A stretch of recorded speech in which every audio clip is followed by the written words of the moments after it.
In this video, I'll be sharing with you how you can start trading Forex with 8-cap markets. So to get started, hit the link in the description of this video. It will take you to the 8-caps website. And once you're on the website, one of the most important things you want to check out is the deposit and withdrawal options that are available, because you want to ensure that you can deposit and you can get back your money, right? So select compare and then select deposit and withdrawal. Scroll down and you'll see the different types of deposit methods available. Most importantly, you want to look at the transaction fee. So one of the most utilized methods is through a Visa debit or credit card or a MasterCard, right? And the cost is free and your withdrawal limit is unlimited. Your transaction amount though is limited to $10,000. Processing time, it's instant. Now to create your account, you simply select create your account and you can proceed with a Google account or your email address. Now I already have an account with 8-cap, so what I'm going to do is log in. So what I'm going to do now is that I'm going to log into the broker. It's important to know that when you're opening your account, if you run into any issue, just email support and they will assist you with those errors, because I run into an issue when I was opening my account. So it's very important that I mention that.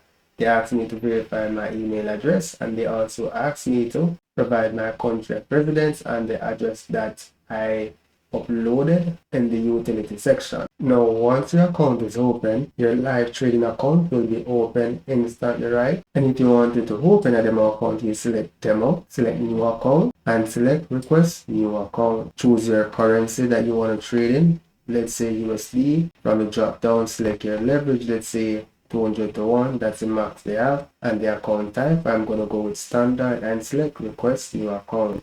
Now to fund your account, select fund account and select a method that you would like to use to fund your account, right? So I'm just going to select say Visa. Here, specify the amount that you would like to deposit and then you select fund account.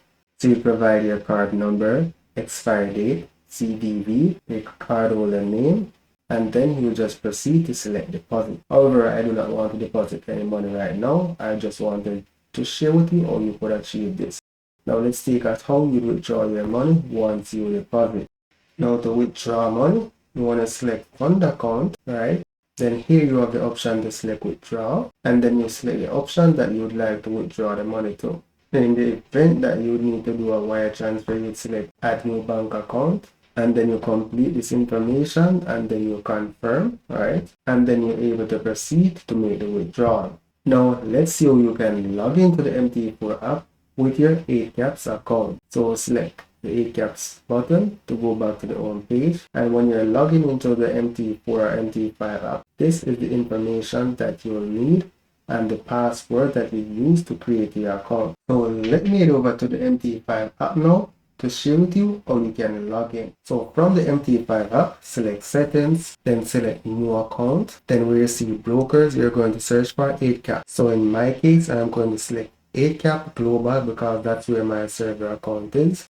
And ensure it's showing live for the live account. Then provide your login ID, enter your password, and then select sign in. In order to make your first trade, you're going to select quotes, identify the pair that you want to trade, let's say USD, then you tap on it and then you select trade. Here you have the option to buy or sell.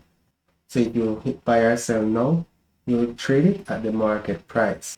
You have the option to set pending orders from the top. You just select the drop down icon and you can set a buy limit, a sell limit, a buy stop, a sell stop, a buy stop limit, or a sell stop limit. Now a buy limit is when you expect price to drop down to a support and then trend upwards. And sell limit is the reverse. You expect it to hit the resistance and then decline in value. Buy stop is when you expect price to go, let's say, above a resistance, and once it goes above a resistance, you expect price to continue to go up. And then sell stop is the opposite. So you just enter your stop loss, you take profit, and that's pretty much it. So that's it for now, guys. Thank you for watching and see you in the next video.